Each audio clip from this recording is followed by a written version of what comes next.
All the Italian Food oggi fa tappa a Napoli, l'antica capitale del Regno delle Due Sicilie. In realtà le origini di questa città sono molto più antiche, risalgono addirittura all'epoca greco-romana.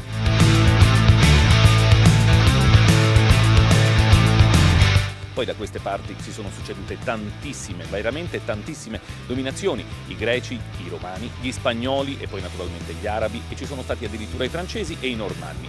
Tutto questo potpourri di dominazioni ha dato vita ad una cucina assolutamente variegata, alla base della quale ci sono ingredienti genuini, ma che però hanno avuto la contaminazione della grande fantasia dei napoletani.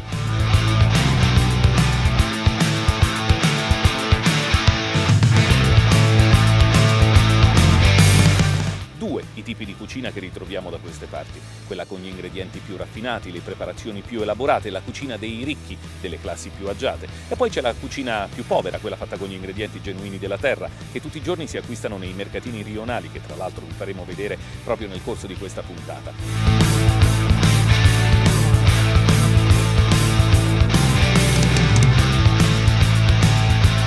Sono alla base della cucina tradizionale partenopea, quella che si consuma tutti i giorni nelle trattorie di questa città, e ovviamente alla base di questi piatti straordinari c'è una tradizione particolare, quella che i napoletani ci hanno confidato, quella che hanno confidato alle nostre telecamere. Anzi, venite con noi, facciamo un viaggio e chiediamo a loro qual è il piatto principale, più gustoso, più tradizionale della cucina napoletana. Dai ragazzi, vai!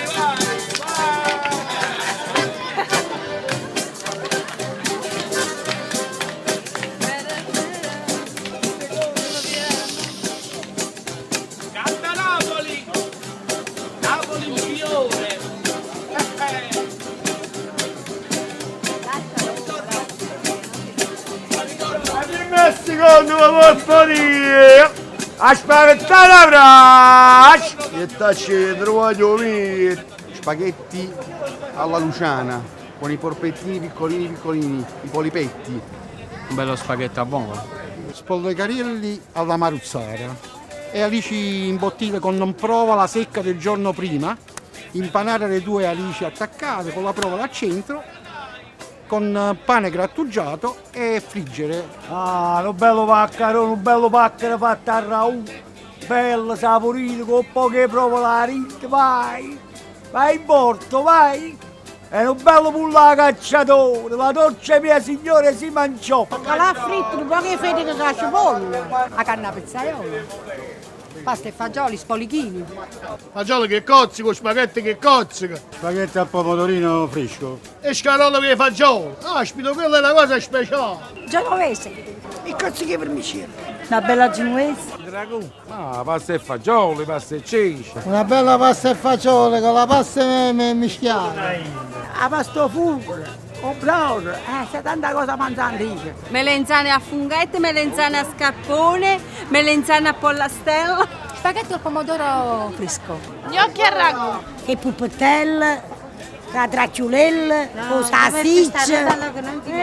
Non si mette, ma prima si mette. Che non raù che ci sto. Quando hai voglia, ore e ore. E la fa panna, voglia la coppa tanto bella, pappuliate.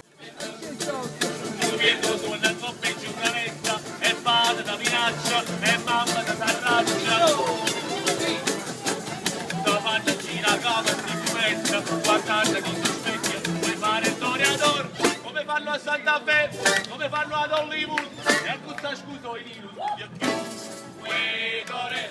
La pizza, i vermicelli a vongole, I mulignani a scarpù. la mozzarella in carrozzella. Margherita, pizza margherita. We just was in Da Michel Pizza. So Da it's- Michele. Da Michel, yes. Zuppa di cozza. Ok? Quello che sta su pe pesce, che c'è noi, quello che può, quello che sta su pe cozzolo. Amba di cozzolo. E fa sulla maruzzata. E che c'è una cosa più bella che si fa. Il piatto napoletano è la cosa più bella del mondo.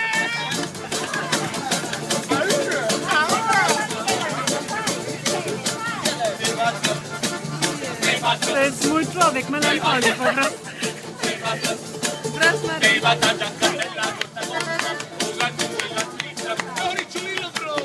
Un viaggio coloratissimo e molto suggestivo nei mercatini rionali napoletani ci ha portati qui sul lungomare. Siamo a Mergellina, dove in particolare i ragazzi nelle giornate più calde vengono a cercare un po' di refrigerio in questo mare assolutamente straordinario.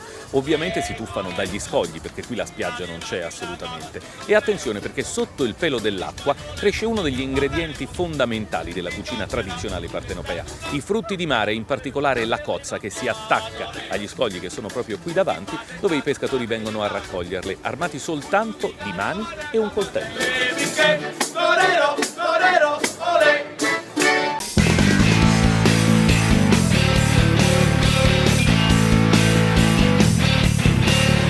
Affronteremo presto altri viaggi nelle tradizioni del nostro paese e lo faremo insieme a voi su Old Italian Food.